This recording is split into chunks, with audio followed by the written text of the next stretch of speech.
first question, Biot-Savart law indicates that moving electrons with velocity v produce a magnetic field B such that B is perpendicular to V, B is parallel to V, it obeys inverse cube law, or it is along the line joining the electron and point of observation. So first of all, we need to know that according to Biot-Savart law, the magnitude of B, okay, that is magnetic field, is given as B directly proportional to mod of charge, or B directly proportional to V, or B directly proportional to sine phi, or B inversely proportional to r square. So basically this things is nothing but one formula, that B is directly proportional to q bar nu or V, that is V velocity, then sine phi the whole upon r square.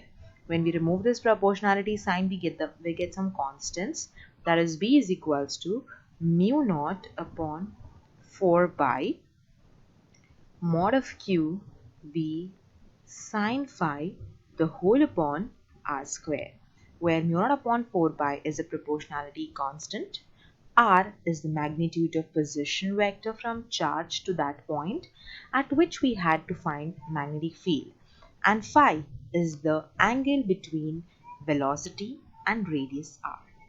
So b bar is equals to mu naught upon 4 pi q into this sine theta will convert, or we get a new formula for magnitude, that is v bar is equals to mu naught upon 4 pi q bar, that is magnitude of q, v bar cross r bar, that is a cross multiplication, the whole upon magnitude of r cube into n vector, where n vector is the direction of b bar, which is in direction of cross product of v bar and r bar. Or we can say that b bar, that is the magnetic field direction, is perpendicular to both v bar and r bar.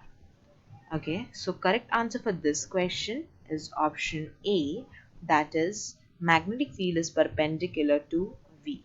Option A.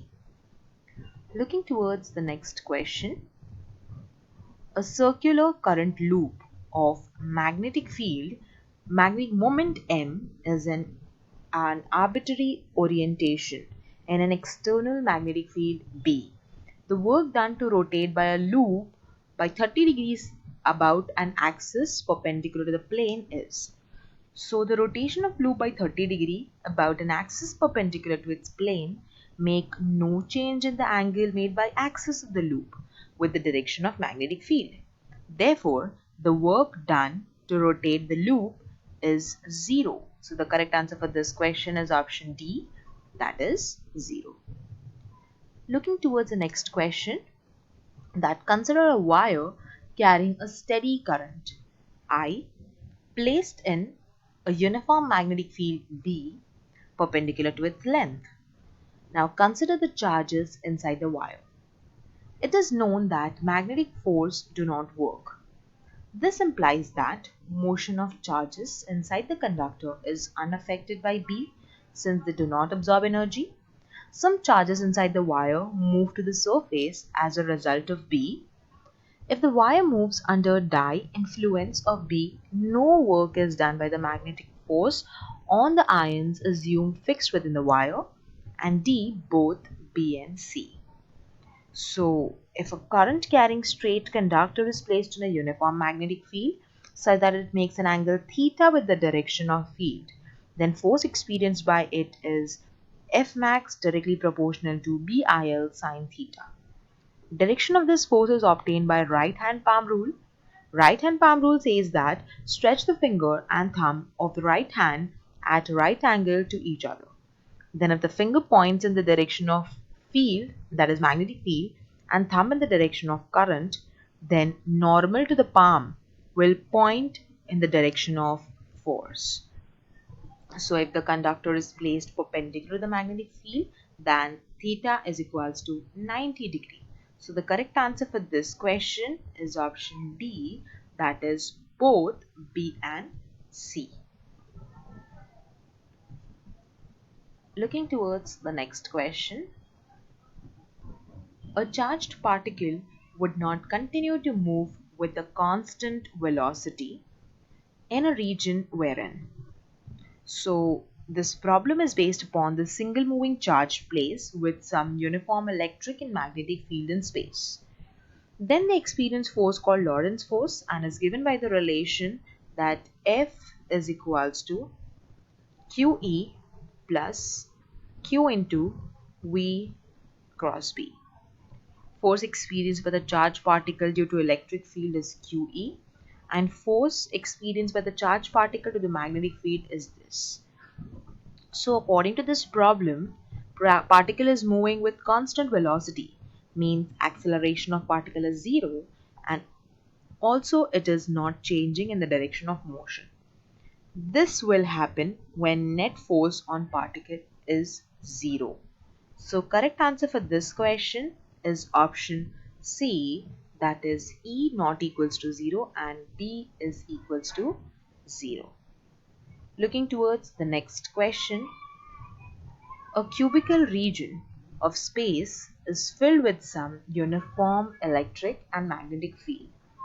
An electron enters the cube across one of its face with the velocity v, and a positron enters via opposite face with velocity minus v.